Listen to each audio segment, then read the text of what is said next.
Hello students, उड़ान free coaching classes में आपका स्वागत है। मैं विजेंद्र सारण आज आपको रीजनिंग का नेक्स्ट टॉपिक करवाऊंगा जिसका नाम है स्टेटमेंट एंड आर्ग्यूमेंट। ये एक थ्योरेटिकल चैप्टर है। हम पहले भी 2 चैप्टर कर चुके हैं थ्योरेटिकल जो है वो। देखो, थ्योरेटिकल चैप्टर हमारे पास कौन कौन से है पहले उसकी बात करते हैं। एक तो हमारे पास थ्योरेटिकल चैप्टर हमारे पास क्या है, आर्ग्यूमेंट एंड कंक्लूजन, यानी कि जो स्टेटमेंट आपको गिवन होगी उसका निष्कर्ष क्या निकलता है।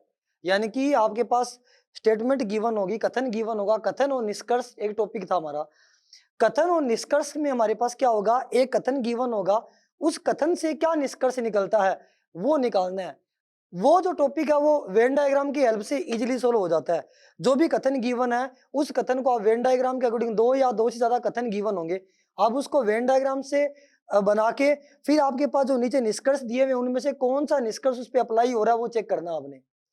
दूसरा जो टॉपिक है वो हमारे पास क्या है, आर्ग्यूमेंट एंड अजम्पशन, यानी कि कथन और अवधारणाएं, पूर्व धारणाएं जिसके बारे में बात करेंगे।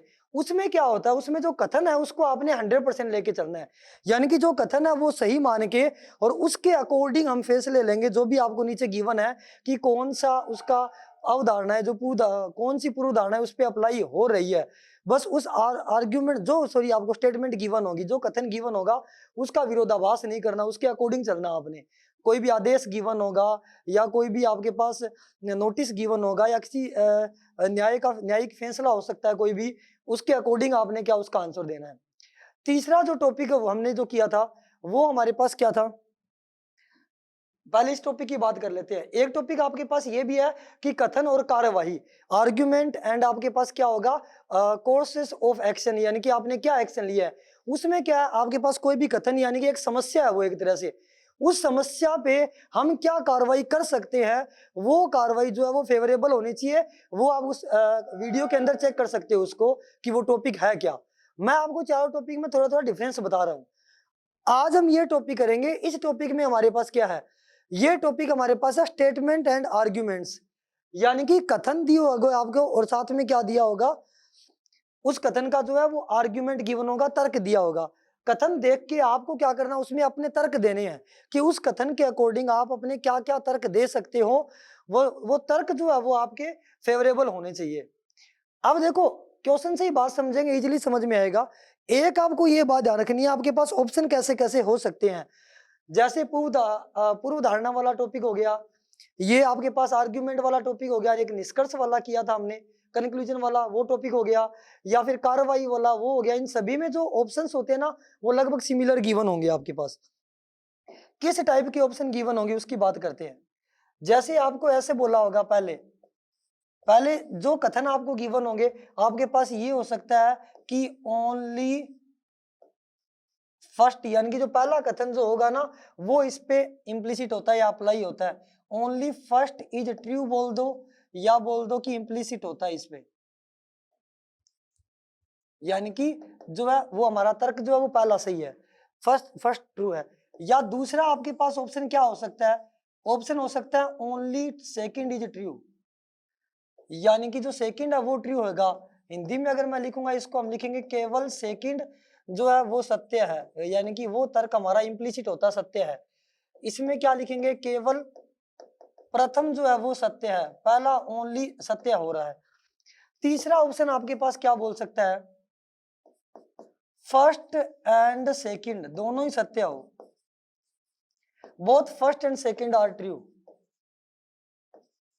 यानी कि प्रथम व द्वितीय दोनों सत्य है, दोनों तर्क जो है वो हमारे पास क्या है, सत्य हो। तीसरा आपके पास क्या हो सकता है, आइदर वन और टू इज ट्रू, प्रथम या द्वितीय दोनों में से एक कथन है वो इसमें अप्लाई होगा। चौथा ऑप्शन क्या होगा,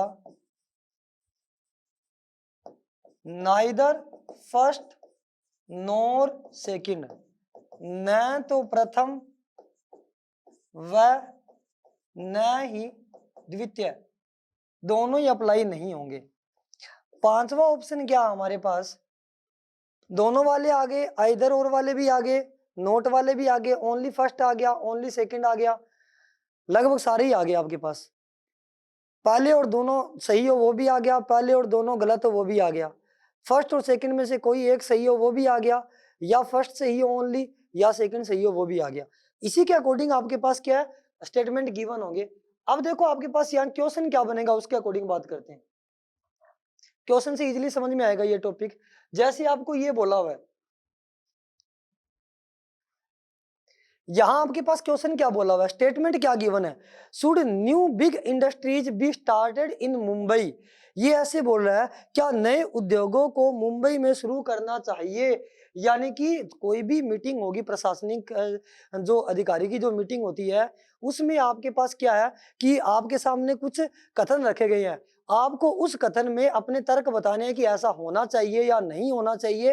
आपका तर्क जो है जो भी आपका आर्ग्यूमेंट होगा वो लॉजिकल होना चाहिए, ये बात आपको ध्यान रखना है।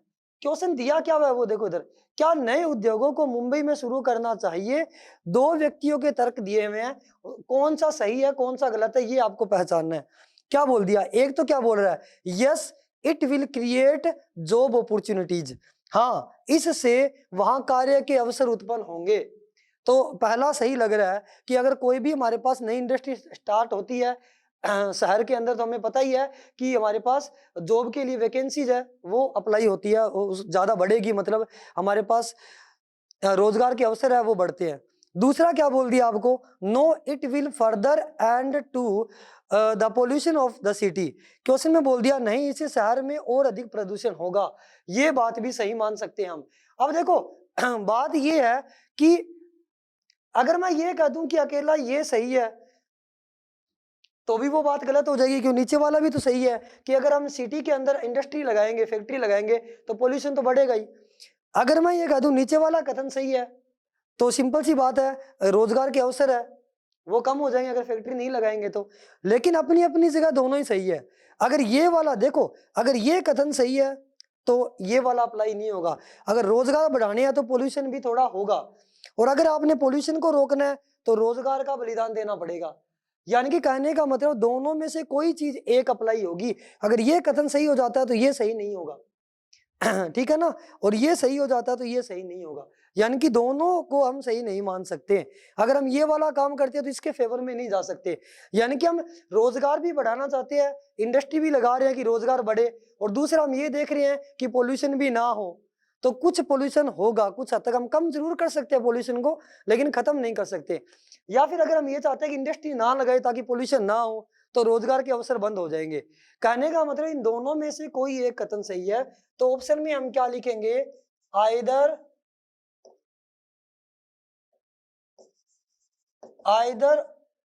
फर्स्ट और सेकंड, यानी कि या तो पहला होगा और या दूसरा ऑप्शन सही होगा, दोनों में से कोई एक ही ऑप्शन सही होगा। आगे हम बात करते हैं सेकंड। नेक्स्ट क्वेश्चन दिया, क्या दिया हुआ है देखो, क्वेश्चन से सारी चीजें इजीली समझ जाओगे आप। इसमें आपको दिया क्या हुआ उस पर बात करते हैं हम। क्वेश्चन में आपको बोल दिया should non vegetarian food be totally banned in our country. Question में क्या बोला हुआ है, क्या मांसाहारी भोजन को देश में पूर्णतः प्रतिबंधित कर देना चाहिए। मांसाहारी भोजन की बात कर रहा है, ये तो स्टेटमेंट दे दिया है, कथन दे दिया। अब कोई भी लोग अपने अपने तर्क दे रहे हैं, आपको चेक करना है कि वो तर्क सही है या गलत है। क्या बोल दिया, yes it is expensive and therefore it is beyond the means of most people in our country. हाँ यह बहुत महंगा है तथा देश में बहुत लोगों की पहुंच से बाहर है, ये तो कथन सही नहीं है। दूसरा क्या बोल दिया आपको, no nothing should be banned in democratic country like ours. Question में बोल दिया नहीं प्रजातंत्र वाले देशों में किसी भी वस्तु पर प्रतिबंध नहीं होना चाहिए। देखो सिंपल सी बात है, कोई भी खाने पीने की चीज है, चाहे वो वेजिटेबल हो चाहे वो नॉन वेजिटेरियन हो चाहे फिर वो नॉन वेजिटेरियन हो, हम किसी पे भी बैंड नहीं लगा सकते। सभी लोगों को स्वतंत्रता अधिकार है डेमोक्रेटिक कंट्री के अंदर कि वो अपनी इच्छा से कोई भी भोजन खा सकते हैं। जिसको जो एफर्ट करेंगे वो खा लेंगे, जो नहीं करेंगे वो नहीं खाएंगे। लेकिन बैन करना ये पहला रीजन है, वो सही रीजन नहीं है। ये तो कह रहा है कि महंगा ज्यादा है इसलिए उसको बंद कर देना चाहिए। चाहे महंगा हो चाहे सस्ता हो, ये कोई लॉजिक ही नहीं है। चाहे सस्ता हो चाहे महंगा हो, कोई भी लोकतांत्रिक देश के अंदर किसी भी चीज को, खाने पीने की चीज को बैन नहीं करना चाहिए। सभी को स्वतंत्र अधिकार है, कोई कैसा भी भोजन करे। तो हमारे पास सही कंडीशन है इसकी कौन सी है? सेकंड। तो मैं यहाँ क्या लिखूंगा? ओनली सेकंड जो है वो स्टेटमेंट ट्रू है, यानी कि केवल दूसरा कथन जो है वो तर्क जो है वो सत्य है।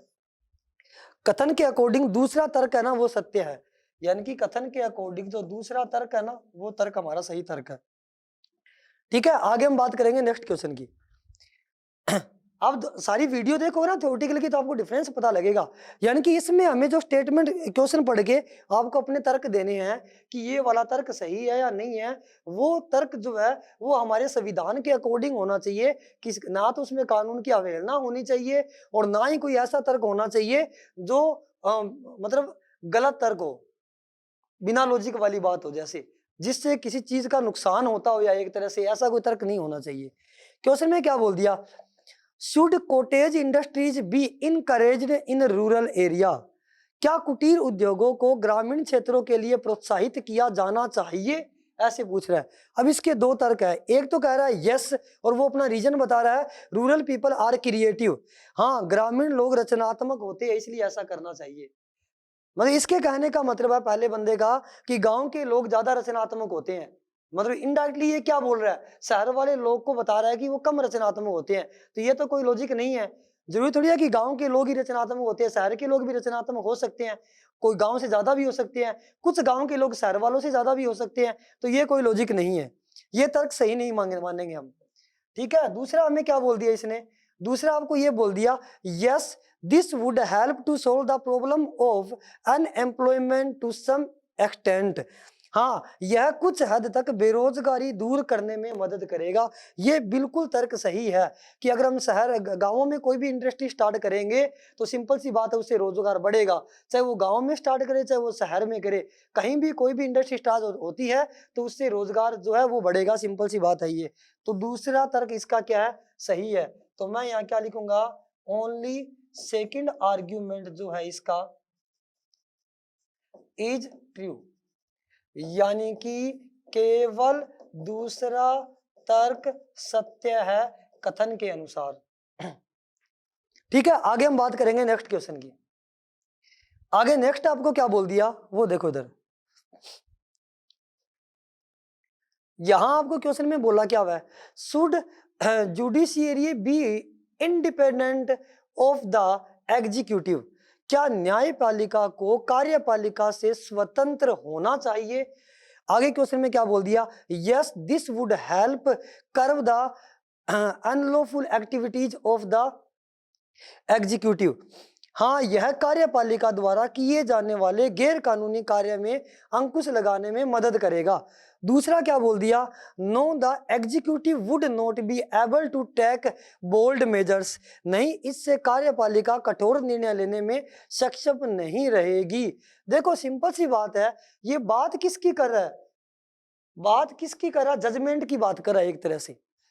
तो देखो जजमेंट जो है वो जब भी दिया जाता है तो उसके लिए ये डिपेंड नहीं करना कि मान लो कोई मंत्री है तो उसके लिए जजमेंट चेंज हो जाएगा, या कोई गरीब आदमी है उसके लिए जजमेंट चेंज नहीं होगा।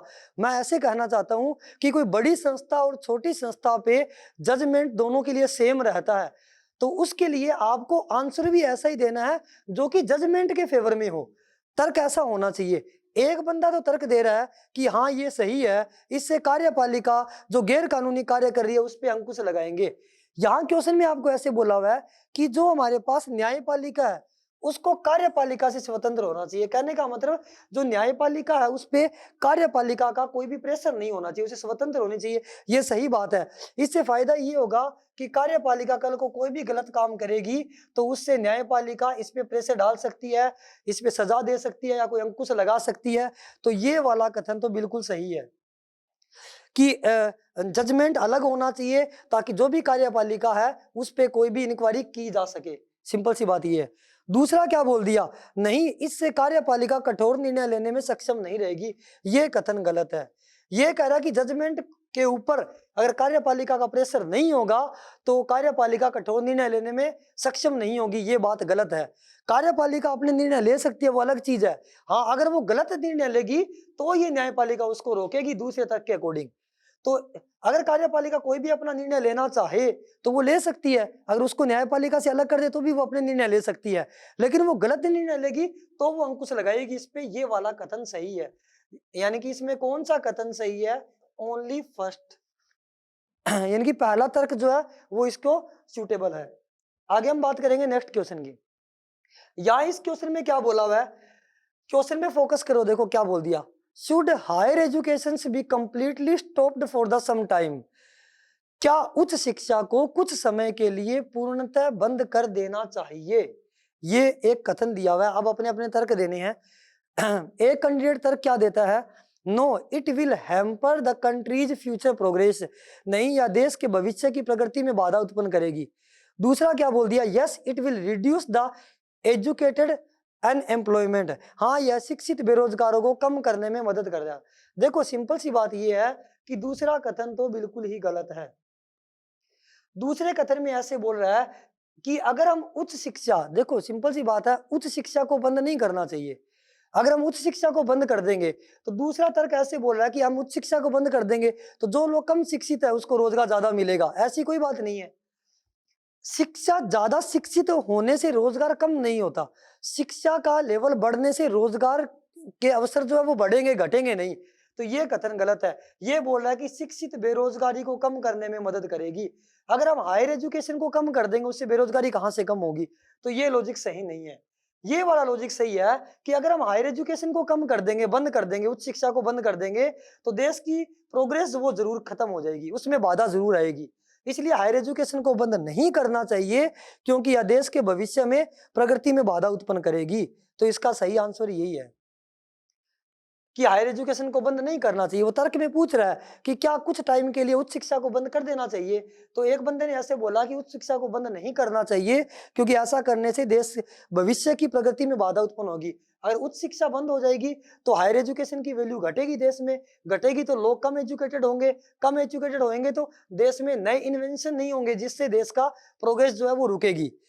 ठीक है, इसका लॉजिक तो ये तर्क है वो बिल्कुल सही है। दूसरा बंदा अपने तर्क दे रहा है कि उच्च शिक्षा को बंद कर देना चाहिए ताकि जो ज्यादा शिक्षित होने से बेरोजगारी ज्यादा बढ़ती है, ऐसे बोल रहा है। तो ये लॉजिक सही नहीं है। उच्च शिक्षा बढ़ने से देश में बेरोजगारी नहीं बढ़ती। अगर एजुकेशन लेवल बढ़ेगा तो नए इन्वेंशन होंगे जिससे नई फैक्ट्रियां लगेगी, नई कंपनीज बनेगी जिसकी वजह से रोजगार बढ़ेगा, घटेगा नहीं। आगे हम बात करते हैं नेक्स्ट क्वेश्चन की। इस क्वेश्चन में देखो क्या बोला हुआ है। यहां आपको क्या बोल दिया? Should there be more than one high courts in each state in India? क्या भारत के प्रत्येक राज्यों में एक से अधिक उच्च न्यायालय होने चाहिए? ये बात बोल दी आपको। नीचे क्या बोल रहा है? ये देखो, ये बात पूछी गई है कि क्या हर स्टेट में जो है वो हाई कोर्ट्स ओपन होने चाहिए, क्या ये बात पूछी है किसी ने? तो उस पे लोग अपने अपने तर्क दे रहे हैं। किसी एक ने तर्क ये दिया, no this will be a sheer wastage. धन की बात कर रहा है वो, wastage of tax payers of money. Question में ऐसे बोल दिया, नहीं, यह करदाता के धन की सरासर बर्बादी होगी। तो ये बिल्कुल ही गलत कह रहा है।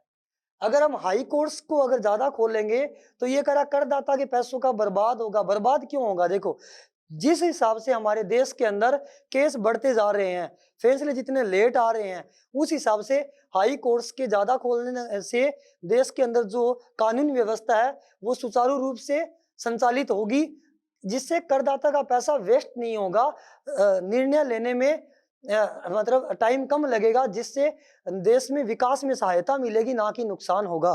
तो ये जो पहला कथन है वो इसका गलत है। दूसरे कथन में क्या बोल दिया? Yes this will help reduce the backlog of case pending for a very long times. हाँ, यह बहुत समय से अपूर्ण चल रहे मामलों को हल करने में मदद करेगा। ये बात मैंने आपको बोली थी। तो ये कथन सही है कि अगर हाई कोर्ट ज्यादा खुलेंगे तो उससे जो मामले पेंडिंग चल रहे हैं उनको हल करने में आसानी रहेगी।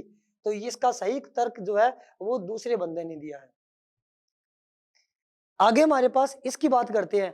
क्वेश्चन में बोला क्या गया हुआ है, देखो इधर, should India give away Kashmir to Pakistan? क्या भारत को पाकिस्तान को कश्मीर को सौंप देना चाहिए? किसी बंदे ने ये बात पूछी है कि जिस हिसाब से ये माहौल चल रहा है, क्या हम कश्मीर पाकिस्तान को सौंप दे? क्या ये हमारे देश के लिए फायदेमंद होगा या नुकसानदायक होगा? इस पे लोग अपने अपने तर्क दे रहे हैं। एक बंदा बोल रहा है no, Kashmir is beautiful state, it earns a lot of foreign exchange for India. नहीं, कश्मीर एक खूबसूरत राज्य है तथा भारत इससे बहुत अधिक विदेशी मुद्रा कमाता है। तो ये बात बिल्कुल सही है। जब पर्यटन लोग आते हैं, वो कश्मीर में घूमते हैं, तो उससे अपने देश को क्या होती है, इनकम हो रही है। इसका मतलब ये कथन सही है, इसे देश का फायदा हो रहा है कि कश्मीर की वजह से हमारे देश में जो विदेशी मुद्रा हमारे देश में आ रही है। दूसरी बात, दूसरा बंदा ऐसे बोल रहा है, yes this would help settle conflicts. हाँ, यह संघर्ष को रोकने में मदद करेगा। तो ये कोई सही रीजन नहीं है। आतंकवादी अगर अब हमला कर रहे हैं, कश्मीर की वजह से कश्मीर दे देंगे, तो वो किसी और की वजह से हमला करने लग जाएंगे। कल को कहेंगे दिल्ली भी दे दो, पंजाब भी दे दो, सब कुछ दे दो। तो देखो, संघर्ष रोकने के लिए ये कोई मुद्दा नहीं है कि हम उनको कश्मीर दे दे। संघर्ष तो हमारा कुछ चाइना के साथ भी चल रहा है, वो कोई कश्मीर में थोड़ी आ रहा है। उनके अंडर में तो कश्मीर है ही नहीं, वहां कश्मीर का मुद्दा नहीं है। तो देखो, कश्मीर देना किसी देश के साथ संघर्ष नहीं रोकता। तो ये तर्क बिल्कुल ही गलत है। तो सही तर्क जो हमारा वो ये है। आगे हम बात करेंगे नेक्स्ट क्वेश्चन। क्या बोला हुआ है, should students take part in politics? क्या छात्रों को राजनीति में भाग लेना चाहिए? दो लोगों ने अपने अपने तर्क दिए। एक तो क्या बोल रहा है, yes it inculcates in them quality of leadership. यानी कि क्वेश्चन में बोला हुआ है यहाँ उनमें, यस यह जो है वो बच्चों में जो है, छात्रों में जो है, नेतृत्व के गुण को विकसित करने में मदद करेगा। एक बंदे ने ये बोला, तो ये बिल्कुल सही कह रहा है। ये बिल्कुल सही कह रहा है कि अगर पॉलिटिक्स के लिए हम बच्चों को, छात्रों को जो है वो भाग लेने के लिए बोलेंगे, तो उनमें लीडरशिप की जो पावर है वो बढ़ेगी। दूसरी बात क्या है, देखो दूसरा क्या बोल रहा है, no they should study and build up their career. नहीं, उन्हें पढ़ाई करनी चाहिए तथा अपना व्यवसाय सुनिश्चित करना चाहिए। ये कथन भी गलत नहीं है। देखो, अब सिंपल सी बात है, अगर कोई लीडरशिप डेवलप करना चाहता है और पॉलिटिक्स में अगर वो जाना चाहता है, समाज सेवा करना चाहता है, तो वो उसका एक है, यानी कि उसको पूर्ण रूप से वही काम अच्छे से करना चाहिए। दूसरा क्या बोल रहा है, अगर कोई पढ़ाई करके अपने व्यवसाय को अच्छे से अपना करियर बनाना चाहता है या अपने व्यवसाय को जो है बढ़ाना चाहता है, तो उसको पॉलिटिक्स में नहीं पढ़ना चाहिए। यानी कि वही बात है ना कि आपका एम जो है, वो लक्ष्य जो है वो फिक्स होना चाहिए आपका। बस उसी के अकॉर्डिंग ये क्वेश्चन है कि अगर कोई बंदा नेतागिरी करेगा, तो वो अच्छी पढ़ाई नहीं कर पाएगा। सिंपल सी बात है। अगर वो अच्छी पढ़ाई में पूरा ध्यान देगा, तो वो नेतागिरी नहीं कर पाएगा। दोनों नावों पे कोई भी सवार नहीं हो सकता। तो दोनों में से कोई भी एक कथन सही हो सकता है। ये तर्क भी गलत नहीं है, ये तर्क भी गलत नहीं है। ये होगा तो ये नहीं हो सकता, और ये अगर होगा तो ये नहीं हो सकता। यानी कि कहने का मतलब इसका आंसर क्या होगा, आइदर वन और टू। या तो फर्स्ट तर्क सही होगा और या सेकंड सही होगा, दोनों में से कोई भी एक सही होगा। आगे हम बात करेंगे नेक्स्ट।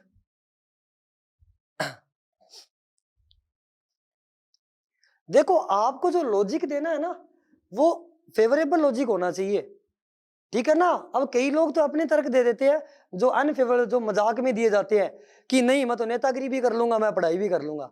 तो ये जो है वो अनफेवर होते हैं।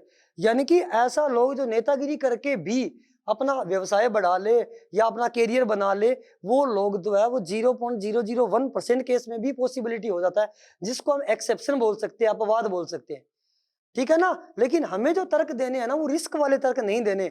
हमें ऐसा तर्क देना है जिसकी वजह से कल को हम कोई भी प्रशासनिक पोस्ट के ऊपर है, तो हमारी वजह से जो है वो एक जुआ ना हो। मतलब हम जो तर्क दे रहे हैं उससे लोगों की जिंदगी ना खराब हो। एक ऐसा तर्क होना चाहिए जिससे जो आउटपुट है वो अच्छा आउटपुट है, वो अच्छा है। मतलब कहने का मतलब है, या तो कैरियर पे पूरा फोकस रखेगा, हमें पता ही है मैक्सिमम लोग सक्सेस होंगे, या पूरी तरह से राजनीति पे फोकस रखेगा, वो कैरियर की तरफ नहीं भागे, कुछ मतलब वो पढ़ाई की तरफ या व्यवसाय की तरफ ना भागेगा, पूरा राजनीति पे फोकस रखेगा, तो उसमें नेतृत्व की क्षमता ज्यादा बढ़ेगी।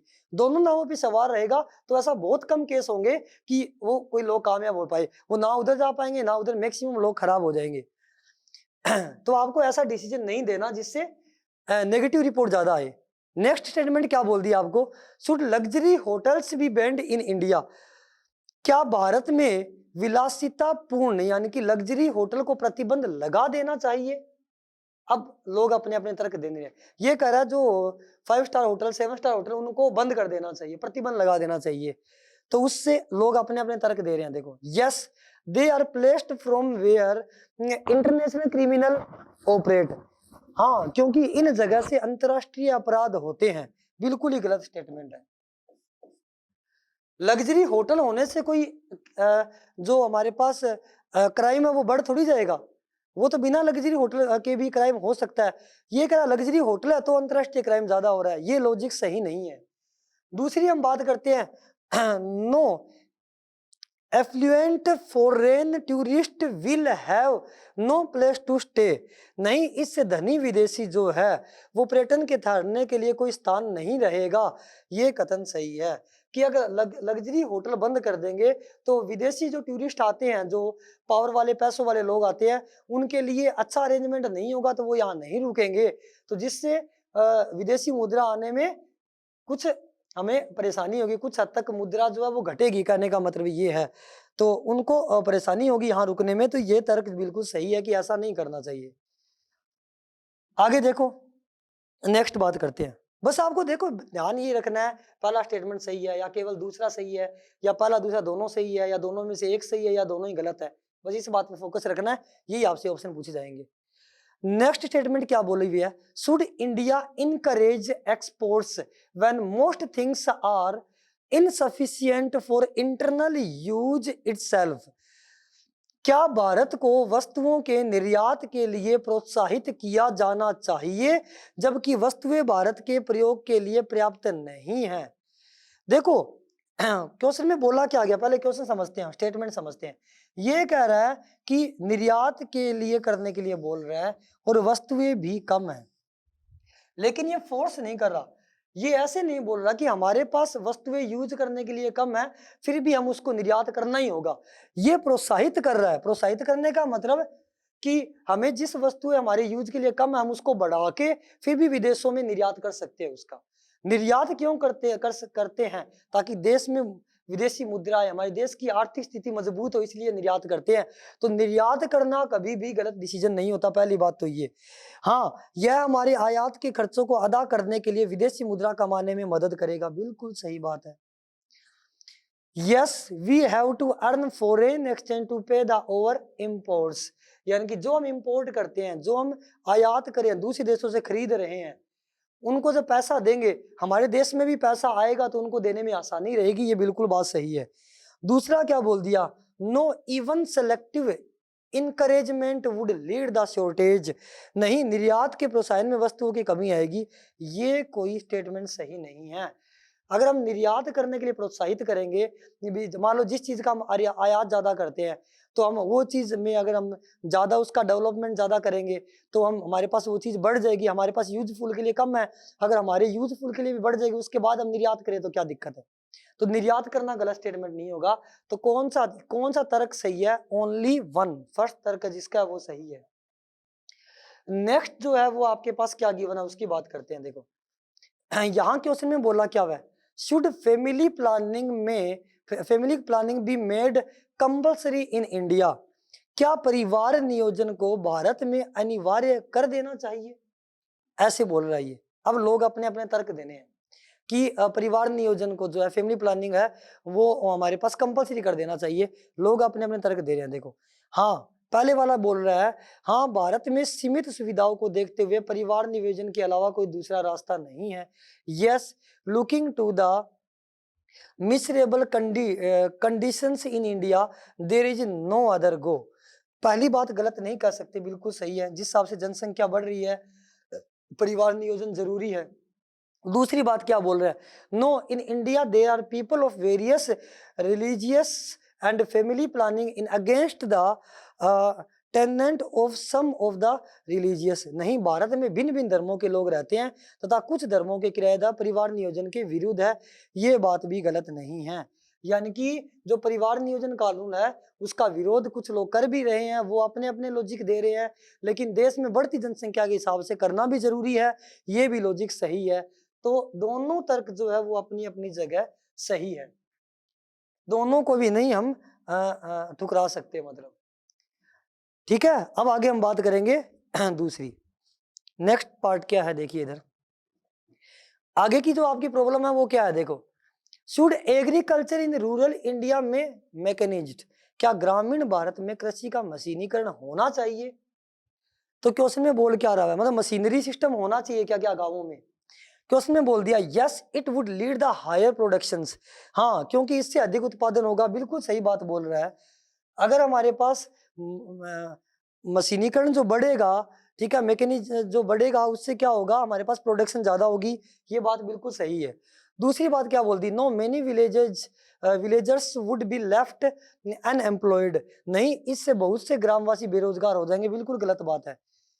जब भी हमारे पास मतलब हम मशीनीकरण बढ़ाएंगे देश के अंदर, तो उससे एम्प्लॉयमेंट कम नहीं होता, रोजगार कम नहीं होता, रोजगार के नए अवसर निकलते हैं, नए अवसर बढ़ेंगे। तो इसकी कौन सी स्टेटमेंट सही है? ओनली फर्स्ट स्टेटमेंट जो है वो इसका सही है, पहला तर्क जो है वो इसका बिल्कुल सही तर्क है स्टेटमेंट के अकॉर्डिंग। आगे हम बात करेंगे नेक्स्ट, देखो क्वेश्चन बोला क्या हुआ है आपको, क्वेश्चन में आपको बोला हुआ है should all foreign films be banned in India, क्या सभी विदेशी फिल्मों को भारत में प्रतिबंधित कर देना चाहिए? क्यों कर देना चाहिए, उससे कोई देश को लॉस थोड़ी हो रहा है। लोग तर्क क्या दे रहे हैं अपने अपने, देखो, yes they depict an aliens culture which adversely affects our values, हाँ ये विदेशी संस्कृति को दर्शाती है जो हमारे संस्कार को प्रभावित करती है। देखो बात जरूर सही है कि ये विदेशी संस्कृति को दर्शाती है, लेकिन हमारी संस्कृति को कैसे प्रभावित करेगी? हमारे देश की भी, हमारी संस्कृति भी यहाँ चल रही है, अगर हमारी संस्कृति को बढ़ावा देना है तो हमारे देश के अंदर जो मूवी उसके अकॉर्डिंग बने, विदेशी संस्कृति भी हमें पता होनी चाहिए ताकि दोनों संस्कृतियों में हमें डिफरेंस पता लगे। तो ये बात सही नहीं है, बैंड करने पे है। दूसरा क्या बोल दिया, no foreign films are of a high article standard, नहीं विदेशी फिल्में उच्च कलात्मक स्तर की होती है, ये बात भी सही नहीं है। यानी कि अगर उनके पास कला ज्यादा है, सॉरी अच्छा ये बैन नहीं करने के लिए बोल रहा है, ये ऐसे बोल रहा है, एक बंदा तर्क दे रहा है कि उसको बैन नहीं करना चाहिए क्योंकि विदेशी फिल्में जो है वो कलात्मक होती है, उच्च कलात्मक स्तर की होती है। देखो स्तर की बात नहीं करें, अपने देश में भी स्तर की बन सकती है, लेकिन उनको बैन नहीं करना चाहिए क्योंकि विदेशी फिल्में जो है वो हमारे देश के अंदर आने से संस्कृति का पता चलता है, हमारे पास उनकी जो कला जो होती है जिस टाइप की, वो भी यहाँ के लोगों को सीखने से पता चलता है। देखो हर चीज के नेगेटिव और पॉजिटिव तो होता है, कोई उससे पॉजिटिव अट्रैक्ट करता है, कोई नेगेटिव अट्रैक्शन लेता है उससे, वो एक अलग चीज है, लेकिन दूसरे देश के बारे में हमें पता चलता है, उसकी कला के बारे में पता चलता है, तो ये कुछ हद तक सही है, लेकिन ये तो बिल्कुल ही गलत है। बैन, ये तो बोल रहा है बैन कर देना चाहिए, देश की संस्कृति खराब हो रही है, ऐसा कुछ भी नहीं है। ठीक है ना, आगे हम बात करेंगे नेक्स्ट। आगे नेक्स्ट क्वेश्चन क्या बोला हुआ है, देखो, should Chinese crackers be banned, क्या चाइनीज पटाखे को बंद कर देना चाहिए? क्या हमारे पास तर्क है, इसके आर्ग्यूमेंट्स क्या है? नो, एक बंदा ऐसे बोल रहा है, no China will be hurt by this decision, नहीं इस फैसले से चीन जो है वो नाराज हो जाएगा, उसको पीड़ा होगी। तो ये तो कोई तर्क सही नहीं हुआ कि अगर हम बैन करेंगे तो चीन को पीड़ा होगी, ये तो कोई सही लॉजिक नहीं है। पीछे जो बहुत सी वेबसाइट जो चाइनीज है वो भी बैन की गई है, उससे चीन नाराज होता है तो उससे क्या, हमें तो हमारे देश के बारे में सोचना है। तो ये तर्क सही नहीं है कि हम चीन को खुश करने के लिए बैन नहीं कर रहे, ये तर्क सही नहीं है। एक बंदा कह रहा है हाँ पटाखे कीड़े को मारते हैं, यानी कि वो ऐसे भी बोल रहा है कि हाँ पटाखे बैन कर देने चाहिए, सॉरी मतलब बैन कर देना चाहिए। दूसरा कहता है वो कीड़े मारता है, तो वो कीड़े मारता है इसलिए थोड़ी उसको बैन करना चाहिए, पोल्यूशन बढ़ता है तो सभी पटाखे धीरे धीरे कम करने चाहिए, यूज बैन करने चाहिए। एक तो बोल रहा है कि बैन भी कर देना चाहिए, दूसरा बोल रहा है वो कीड़े मारता है, तो हानिकारक कीड़ों को भी मारता है, कैसे भी मारता है। यानी कि कहने का मतलब है इसके जो दो फैसले है ना, दोनों के दोनों जो है वो हमारे पास लॉजिक नहीं है, दोनों तर्क जो है इसके मजबूत नहीं है। तो ना तो तर्क पहला मजबूत है और ना ही तर्क दूसरा मजबूत है, दोनों तर्क सही नहीं है।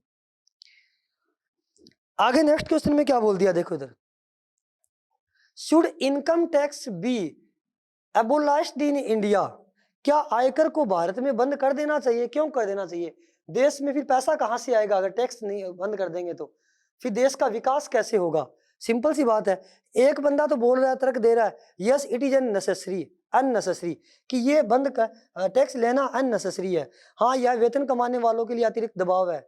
ये बिल्कुल सही नहीं है। अगर हम लोग टैक्स पे करते हैं तो उस टैक्स से हमें फैसिलिटीज मिलती है, इसलिए वो टैक्स लिया जाता है।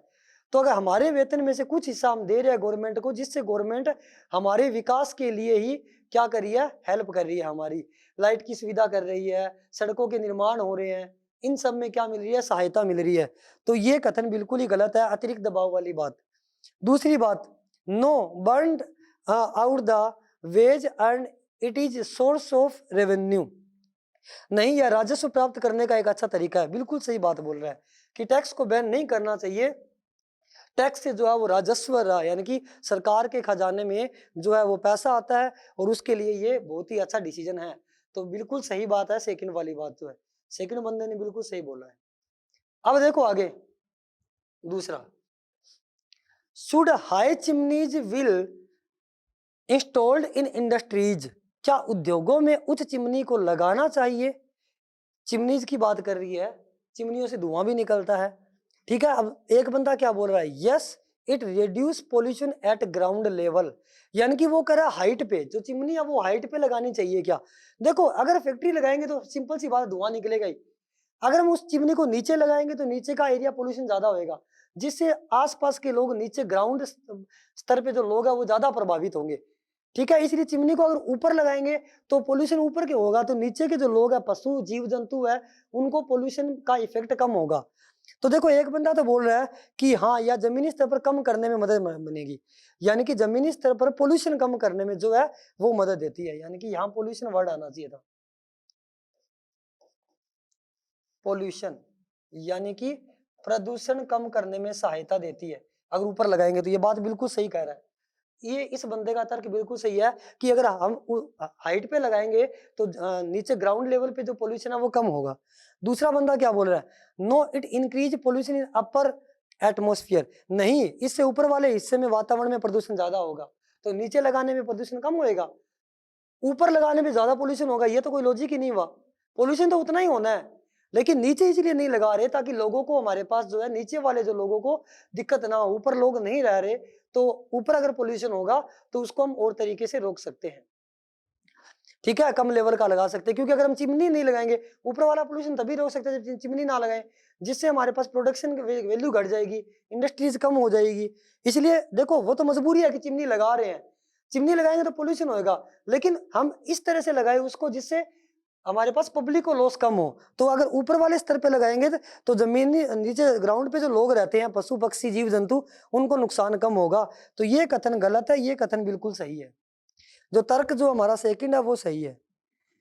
आगे नेक्स्ट क्या बोल दिया, देखो क्वेश्चन में क्या बोल दिया, should children be legally made responsible to take care of their parents during, क्या बच्चों को माता पिता के बुजुर्ग होने पर उनकी देखभाल करने के लिए कानूनी रूप से जिम्मेदार बनाया जाना चाहिए? देखो, ये तो सिंपल सी बात है कि बच्चों का फर्ज बनता है कि वो अपने माता पिता का देखभाल करे। हाँ, उनको जिम्मेदार बनाने के लिए बोलना चाहिए कि आप बनो, अवेयर करना चाहिए, लेकिन कानूनी रूप से बोल रहा है। कानूनी रूप से मतलब वो तो फोर्स करने वाली बात होगी। वो तो बच्चों का फर्ज है माता पिता का ध्यान रखना, लेकिन फोर्स नहीं कर सकते, ये बच्चों पे फोर्स नहीं कर सकते। पहली बात क्या बोल दी, yes such matter can only means be solved by legal, हाँ, इस तरह के मामलों से कानूनी रूप से ही सुलझाया जा सकता है। ये बिल्कुल गलत स्टेटमेंट है कि अगर कोई बच्चा है, अपने माँ बाप का ध्यान नहीं रखना तो उस पर कानूनी कार्रवाई करनी चाहिए, ये गलत है। ये तो उसका फर्ज बनता है कि उसको अपने उनका ध्यान रखना चाहिए, उसको हम कानून में फोर्स नहीं कर सकते किसी तरह से। दूसरी बात क्या बोल दी, yes only this will bring some relief to poor parents, हाँ, केवल इसी प्रकार के द्वारा गरीब माता पिता को कुछ आराम मिल सकता है। कानून बनाने से जरूरी थोड़ी है गरीब माता पिता को आराम मिलेगा, अमीर को भी परेशानी हो सकती है, गरीब को भी हो सकती है, ये कोई लॉजिक नहीं है। तो दोनों के दोनों ही कथन गलत है कि माँ बाप का ध्यान रखना बच्चों का फर्ज है, इस पे हम उन पे कोई कानूनी दबाव नहीं बना सकते किसी भी तरह का, दोनों कथन सही नहीं है। दोनों तर्क है, दोनों बंदों के तर्क बिल्कुल गलत है। आगे बात करते हैं हम नेक्स्ट क्वेश्चन की।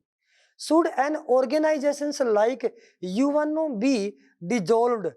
क्या संयुक्त राष्ट्र संघ जैसी संस्था को निष्कासित कर देना चाहिए? संयुक्त राष्ट्र संघ एक संस्था है जिसमें कुछ देश हमारे पास जुड़े हुए हैं, जो बाकी देशों पे अपना एक तरह से क्या कंट्रोल रखे हुए हैं। क्वेश्चन में क्या बोला हुआ है? Yes, with could war coming to end such organizations have no role to play? हाँ, क्योंकि कोई युद्ध न होने की अवस्था में इस तरह की संस्था की का कोई भी काम नहीं है। बिल्कुल गलत बात है। जरूरी थोड़ी है कि संयुक्त राष्ट्र संघ है वो संस्था जो है वो युद्ध के टाइम में बनी जाएगी। देश में और भी बहुत महामारी आ सकती है जिसकी वजह से वो संस्थाएं आपस में सारे मिलकर डिसीजन ले सकते हैं। ये कथन बिल्कुल भी गलत है।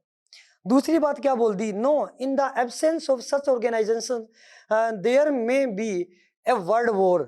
नहीं, इस तरह के संगठन की अनुपस्थिति में कभी भी विश्व युद्ध हो सकता है। ये बात कुछ कुछ ठीक है कि ऐसे संगठन नहीं होंगे, कंट्रोल नहीं होगा।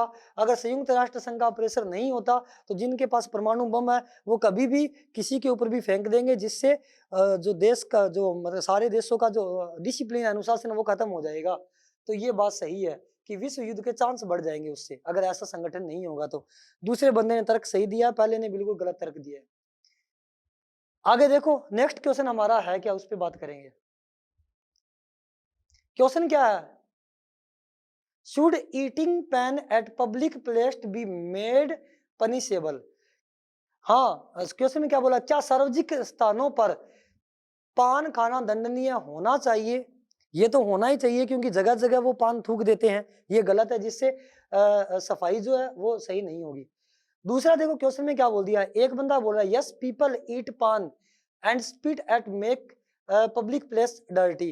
हाँ, लोग पान खाने के बाद थूकते हैं जो सार्वजनिक स्थानों को गंदा करते हैं। बिल्कुल सही बात बोल रहे हैं, ये बात गलत नहीं है। इसलिए पनिशमेंट जरूरी है, सजा होनी चाहिए, सजा का प्रावधान होना चाहिए। दूसरे बंदे ने क्या तर्क दिया? नो इंडियन लव पान। नहीं, भारतीयों को पान खाना पसंद है। ये कोई लॉजिक नहीं हुआ। वो तो कह रहा है कि क्या पान को पब्लिक प्लेस में बैन करना चाहिए क्या? पान बैन करने के लिए बोल ही नहीं रहा, पब्लिक प्लेस में करना चाहिए क्या? अगर लोग पान खा रहे हैं तो अपने घर बैठ के खाओ, डस्टबिन में उसको डालो। वो तो कोई लॉजिक ही नहीं है। ये कह रहा भारतीयों को पान पसंद है तो बैन नहीं करना चाहिए, कोई पनिशमेंट नहीं होना चाहिए। तो पनिशमेंट नहीं रखेंगे, उनको पान खाना पसंद है, इसका मतलब ये थोड़ी हर जगह थूकते रहेंगे। तो ये कथन बिल्कुल ही गलत है। तो ये हमने जो आज टॉपिक किया था, इतने ही क्वेश्चन है। हमने जो आज टॉपिक किया था वो किस पे था? स्टेटमेंट और आर्ग्यूमेंट पे, यानी कि कथन दिया हुआ था, तर्क बताने हैं। तो देखो आपको डिफरेंस पता लग गया होगा कि कौन सा तर्क मजबूत है। लोग अपने अपने तर्क रखेंगे। प्रशासनिक ऑफिस के अंदर कोई भी मीटिंग होती है, किसी चीज के ऊपर, महामारी पे या किसी भी आप डिसीजन लेते हो, उस पे आपके तर्क पूछे जाते हैं कि हम अगर ये वाला रूल अप्लाई करें तो कौन सा सही है या कौन सा गलत है। तो उसमें अपने अपने तर्क देने होते हैं। तर्क ऐसा ही सही माना जाएगा जो उस प्रॉब्लम के अकॉर्डिंग सही हो और उससे समाधान होता हो। ऐसा तर्क सही नहीं होगा जिससे एक चीज का समाधान हो जाए और दूसरी चीज का नुकसान हो जाए, ये गलत हो जाएगा फिर। यानी कि हाँ, ऐसा जरूर हो सकता है, मान लो कोई डिसीजन लेने से 10 लोग प्रभावित होते हैं और 90 लोग को आसानी होती है उससे, यानी कि फायदा होता है, तो हम उसको 90 वाले के फेवर में जा सकते हैं। ठीक है ना? इसके अकॉर्डिंग हमने डिसीजन लेना है। तो उस डिसीजन के आउटपुट ज्यादा पॉजिटिव आने चाहिए, नेगेटिव आउटपुट कम आने चाहिए। इस हिसाब से आपने अपना तर्क देना है, जो आपसे कारण पूछा जाएगा, जो मीटिंग होगी उसके अकॉर्डिंग। ठीक है, तो ये टॉपिक अच्छे से हो गया। जितनी अच्छे से आप प्रैक्टिस करोगे, मैं मेरे हर वीडियो में ये बात बोलता हूं कि प्रैक्टिस से ही आप अच्छे से सीखोगे। रीजनिंग और मैथ्स में आप जितनी प्रैक्टिस करोगे उतना आप अच्छे से सीखोगे। प्रैक्टिस आप करो, कुछ एक आपको पढ़ने में अब आसानी होगी। थ्योरेटिकल चैप्टर में कुछ हेल्प मिल जाती है समझाने से, डिफरेंस पता लग जाता है कि हमारे पास इस चैप्टर कथन और तर्क में क्या डिफरेंस है, कथन और पूर्व अवधारणाओं में क्या डिफरेंस है, आर्ग्यूमेंट्स के अंदर, सॉरी अजम्पशन के अंदर। अजम्पशन में क्या होता है, जो कथन है उसको 100% लेके चलना होता है। इसमें क्या होता है, कथन जो है वो एक क्वेश्चन है, एक तरह से आपसे पूछा जाता है। और अजम्पशन वाले टॉपिक में क्या होता है, कथन आपका आदेश होता है, आपने उसको मानना होता है, उसके फेवर में चलना होता है। दूसरा हमारे पास जो हमने टॉपिक किया था, एक कथन और निष्कर्ष था। उसमें क्या होता है, जो कथन है उस कथन के रिजल्ट क्या निकलेंगे, हमें उस पर विचार करना होगा। तो ये सारे प्रशासनिक है, एक कि कथन के ऊपर आपके आउटपुट, एक तो आपको आदेश दे दिया उसको मानना, ये एक हमारे पास था कथन और मान्यताएं, जिसको बोल देते हैं आपको मानना ही मानना है, तो वो कथन है उसको आप 100% सही मान के चलोगे। दूसरा आपको बोल दिया, कथन दे दिए बहुत सारे, अब उस कथन के हमने कैलकुलेट करना है कि उससे रिजल्ट क्या निकलेंगे, निष्कर्ष क्या निकलेंगे। हमें उसको उसी के अकॉर्डिंग समझना है कि अगर हम ऐसा डिसीजन लेंगे तो उससे क्या क्या रिजल्ट निकल सकते हैं। वो डिसीजन को चेक करने के तरीके हैं, सारा चेक करने के बाद डिसीजन लिया जाता है, कहने का मतलब ये। तीसरा जो हमने अब टॉपिक किया है वो हमारे पास क्या, कथन और तर्क है। यानी कि आपसे कोई क्वेश्चंस पूछे गए हैं, कोई मतलब कहने का मतलब कोई स्टेटमेंट, कोई डिसीजन लेने के लिए आप लोगों से पूछ रहे हो कि ये अगर डिसीजन ले तो इसके आप अपने अपने तर्क बताइए। ज्यादा लोग अगर पॉजिटिव उसके तर्क देंगे तो उसको कथन को जो है फैसले में कन्वर्ट करने में आसानी होगी, ठीक है ना? यानी कि जो भी हमारी स्टेटमेंट होगी उसको डिसीजन में कन्वर्ट करने के लिए हमें जो है वो दिक्कत नहीं होगी, ये बात थी। बाकी कोई भी अगर आपको डाउट हो तो उड़ान फ्री कोचिंग क्लासेस हमेशा आपके साथ है। आपके पेपर के टाइम बहुत कम रहे हैं, आरएएस प्री का एग्जाम आपके पास है, तो आप वीडियो को 1-2 बार देखें, ठीक है? कोई भी अगर आपके पास डाउट हो तो आप कमेंट बॉक्स में कमेंट कर सकते हैं। मैं एक ऐसी वीडियो भी आपके पास लेके आऊँगा जिसमें प्रीवियस ईयर्स के जितने भी क्वेश्चन आ चुके हैं आरएएस के अंदर, उन सारों का कलेक्शन करके फिर उसके सारे क्वेश्चन एक बार आपको रिपीट करवा दूँगा आपके एग्जाम से पहले, ताकि आपको सारा रिवाइज करने में कुछ आसानी हो। लेकिन उस टाइम तक आप कुछ टॉपिक पढ़ लेना, ताकि जब भी मैं आपको वो बताऊँ तो आप साथ-साथ में क्वेश्चन के आंसर दो, तो आपको पता लगेगा कि आपकी जो स्किल्स है उसमें कितना चेंज हुआ है। ठीक है? तो ठीक है बच्चों, जुड़े रहेंगे हम क्लास के अंदर। तब तक के लिए ऑल द बेस्ट, आप पढ़ते रहो। मेरी यही आशा है कि सारे लोग आरएएस बने। ठीक है? ओके बच्चों, बाय।